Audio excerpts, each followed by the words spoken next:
BJPenn.com. I have Cesar Gracie here in front of me right now. Cesar, how you doing tonight? Good. Hello, BJPenn.com. Awesome. Thank you for your time. Okay. We have a big fight coming up this weekend. Yeah. It's Nick Diaz versus BJ Penn, as everybody knows. And just before we start talking about the actual matchup and the fight itself, I want to know. I know you and BJ have a long history, and I want to know from your side, what was that? When did that relationship start, and how is it? I want to say BJ was about 16 years old when I first met him. His dad had sent him down to learn jiu-jitsu from us. And at the time, I had an academy with Cesar Gracie. I had opened a school down in Mountain View, and Half was primarily there, and BJ trained primarily at that. So Half was really his main instructor, but we were all one team. Me and Half were the same team, so BJ actually fought for our team and everything back then. And I just remember BJ just a really nice kid, and we had good times and everything, and the kid was real flexible, and I could tell he was going to be really good, so that's how I know BJ. Okay. Now, from back then to current date, has he lived up to maybe the expectations or exceeded them from when you... He exceeded it, because most people with a lot of talent, they don't make it. You know, they quit.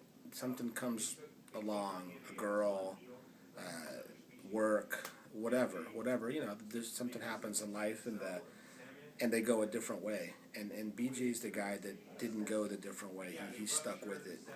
Hey, could you shut that door there, please? Thanks. Okay. As far as Nick, and this is something that I asked the guy who we brought in, Alongoez, for BJ's Jiu-Jitsu to help him with his game for this fight. I asked him this question. I'm going to ask you this question too. There's people out there, they compare the Jiu-Jitsu obviously because of the fight between Nick and BJ, like the skill level. And my question is, with Nick not competing in the jiu-jitsu circuit, he hasn't had the opportunity to win the world title like BJ has. And so the comparison goes, BJ's a world champion, Nick's a good black belt.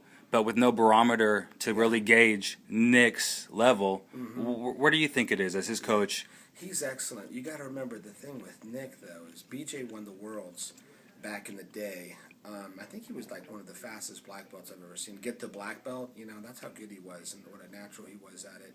Nick has never competed in the worlds, number one. You know, every time the worlds comes up, it's like a fight's right there. Right. And it's just always been like that. But Nick, has done a lot of gi-less tournaments, and he's beaten some of the best guys out there, gi-less. BJ hasn't competed in a very long time. So if you want to look at competition, Nick has actually been competing way more than BJ. I don't remember the last time BJ was in the circuit. It's been a long time. And that's not to take anything away from him. BJ just got into the MMA route, and it takes all his attention to that. So who's better than who? I mean, I guess we're going to find out, you know, so we'll see. Right. In your honest opinion, though, Nick Diaz's jiu-jitsu is world class, would you say? There's no question about it. The guy is world class. I bring all kinds of good people in there, and no one's tapping Nick out. I mean, he's tapping them out. You know, that at my school that come by, you know, they'll train gi-less with him, and they might do good with them for a little bit, but Nick catches up, figures them out, and gets them tapped out. So, you know, they're both guys. They've got a lot of similarities. Number one, I met both of them when they were 16 years old, and I remember looking at both of these guys and thinking, man, these guys they're just naturals at this. You know, like Nick is going to be a phenom, and when I knew BJ, I thought, this guy, he sticks with it, he's going to be a phenom too. So it was quite interesting. Okay. Now, I'm going to go back a few more steps again. What were your thoughts when you found out the UFC pulled Diaz from the George St. Pierre fight? I was pretty devastated, to be honest with you. Of course, because yeah. I really wanted Nick to have that fight. We've worked a long ways. I really believe in the kid. He's like family to me. And it was a Herculean effort on my part, number one, to get him to where he was, you know, years, you know. And then and at the end there, the way I got the contract, and it was tough. It was something that was hard. So I was very upset about it. I'm sure Nick was very upset too. But, you know, that's life. And now, look, George is not fighting. I guess he hurt his knee, he said. So, you know, this is a big fight. This is a huge fight. This is not the kind of fight I wanted to see because I hate the guy. But this is the kind of fight you want to see because you're going, man, what if these two guys fought? Right. That'd be cool. Right. Now, a lot of people behind the scenes say that you had a big part in putting this fight together. Is that so, or and what are your thoughts Not on all really, that? man. Well, yes and no. I know Dana came out with I called Cesar Gracie. Like I said, yeah, I don't do anything arbitrarily like that. Right. I don't go, hey, okay, yeah, Dana, that fight's on. I mean, I have to talk to the guy that's actually doing the fighting because he's the guy that's gonna say the yes or no ultimately there. So the first thing I said was, "What, Dana? It sounds like a great fight. Those two guys fighting. I don't know if they want to fight each other. Let me check it out with Nick." That's what really happened. I called Nick. Nick didn't want to do the fight. I immediately got a text shortly after from BJ saying that they had declined the fight. Mm-hmm. So both guys had declined the fight, is what happened. And then in talks with Dana and everything, well, these guys are declining to fight, have them fight someone else, and Dana really kept up with it. Finally, one day, what happened was days later, me and JD were talking, and we were like, you know what, man, these guys are going to end up fighting sooner or later. It's inevitable. Because if Nick beats GSP, well, guess what? BJ wants to be champ. I mean, they're going to fight. If this happens, even if he didn't, they're going to end up fighting. So maybe it's like, well, they both got bumped from the card because Conda got moved up, and suddenly BJ doesn't have a fight that he's been training for, and Nick doesn't have a fight. It was one of those things where we got put between a rock and a hard place, and so did BJ. So talking to JD, who I believe he's BJ's management, we just said, hey, maybe we might have to do this fight. And then, as you saw, there was a tweet, I guess, after me and JD talked, BJ said, hey, I just talked to Dana, and he gave me an offer I couldn't refuse. Now, I don't know what that offer was. Was it a lot more money? Was it more money plus a title shot if you win? I mean, there was different. Dana wanted that fight. And then, so BJ ended up accepting the fight, and, obviously Nick did. They're reluctant to fight each other, but it is what it is. It's the fight game, and it is what it is. So, yeah, but as far as me, I know what Dana said today. Oh, I talked to Cesar Gracie, and he, said, what a great fight, and that's not how, Yeah.